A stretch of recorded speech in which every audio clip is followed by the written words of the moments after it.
Junkin' Fool over here in Porterville. Well, she kicked me out. Oh no, she didn't do that yet. Bonnie's getting a shower. Don flipped his wig. So I'm out here working on the van. I did get the exhaust on the truck, and I burnt my arm getting down there to see if I had any leaks after I started it. There was one leak, but my skin sealed it. No, it actually sounds really quiet. That's a good thing. So that project came out alright. So my carburetor just come in, and I was getting ready to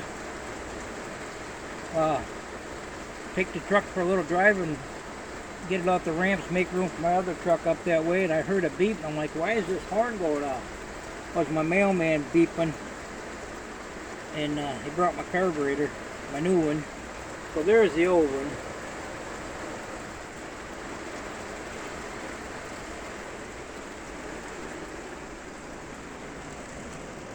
Well, I guess I got some of this cleaned out. I don't know if I did a video of that or not. Maybe not. We're not done yet. I think we're going to actually do a vacuum the car, or clean the carpets and see how good we can get them to clean up, and I think we'll be good to go. It's pretty nasty up here, mostly because I've been working up here, but I suppose some of that was on there. So yeah, I got this carburetor. It's just a little different, which I knew that when I ordered it, but the vacuum lines are in the right place. That one's got that thing there, and the other one's got it like on the side. I just put that throttle and passing gear set up on there. And I'm stuck out here waiting for it to quit raining. It did come with a new gasket and a breather gasket. Now I think that breather is going to be the same size. It looks like it. I can't open the package with one hand, or I would just take and see if this one fits on that carburetor. I got all the bolts out, or the nuts out, but one.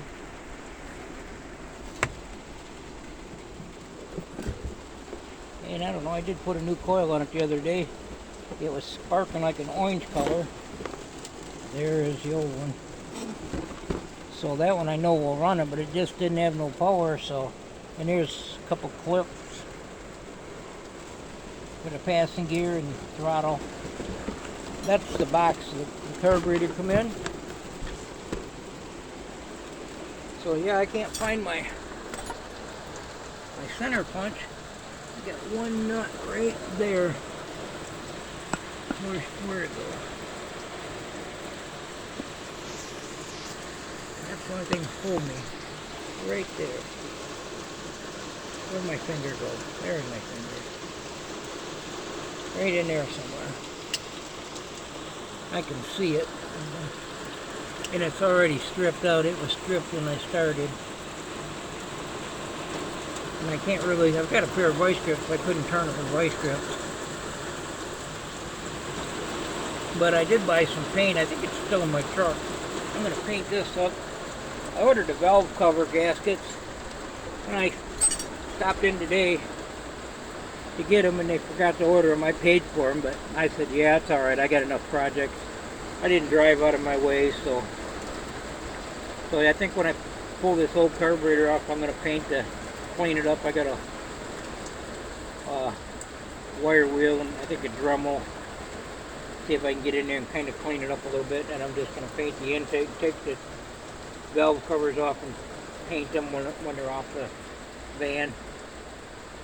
Just looks like that bracket there has to come off. Maybe not. Maybe I can squeeze underneath it. Should be able to, I guess. We'll see. So I just thought I'd do something. I've been working on the exhaust. I got that on the Chevy finally. And it does sound quiet. So it's a whole new exhaust. I don't have a tailpipe on it, but I've got it actually laying over there, but I don't even think I'm going to bother putting it on. Seems to work just fine. Someday I might decide to, but yeah, anyway, I got that carburetor. I think it was like 80 bucks, 80, '84 or something like that. And I probably could have cleaned this one and got it going, but I know I checked on the kits, and I think it kind of depends. I think some of them were cheaper, but some of them were like $60 some for a rebuild kit.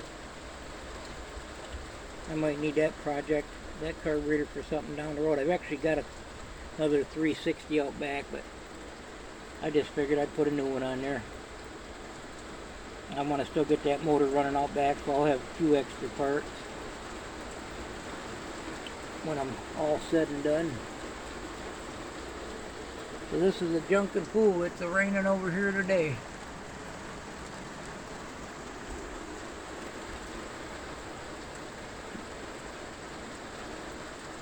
I did go to a yard sale today, and I bought a estate sale, and on the way back from the parts store,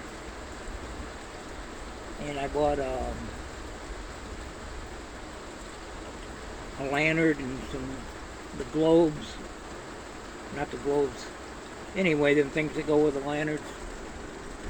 I was gonna get some of them for another lantern I got, and they had one there for like $10, and I bought that and a can of the fuel.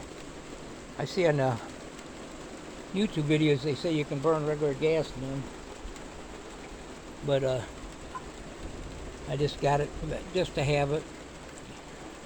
And I got a few other things. Can't remember just what all I got. A couple gas cans, 5-gallon gas cans, and one of them actually had gas. I just put in this.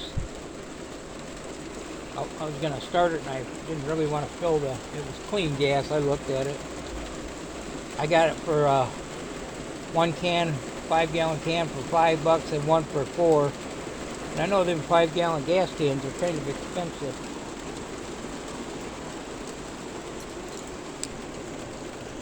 There's a staple right there.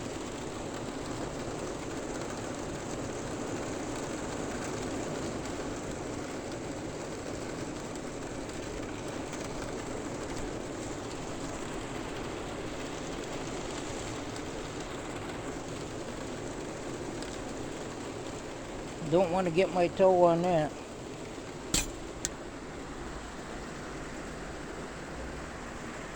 Rainy days. Anyway, getting this cleaned up. I did figure out, got a spot under there for a battery with a whole bunch of wires that are really short. I got to get underneath it and extend them wires so I can get to the battery. I don't know, a bunch of lights and stuff in here. Figure a bunch of the stuff out. Sound like the rain is letting down. Yeah, I haven't seen no leaks. I can see it kind of running along this window, so that needs to be taken care of. I don't see any in where they usually leak in the motorhomes, which is a good thing. That's one reason I decided to buy this.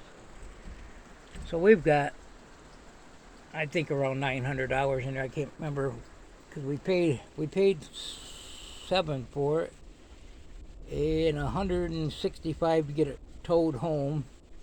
Now they charge $65 hookup and then $5 a mile.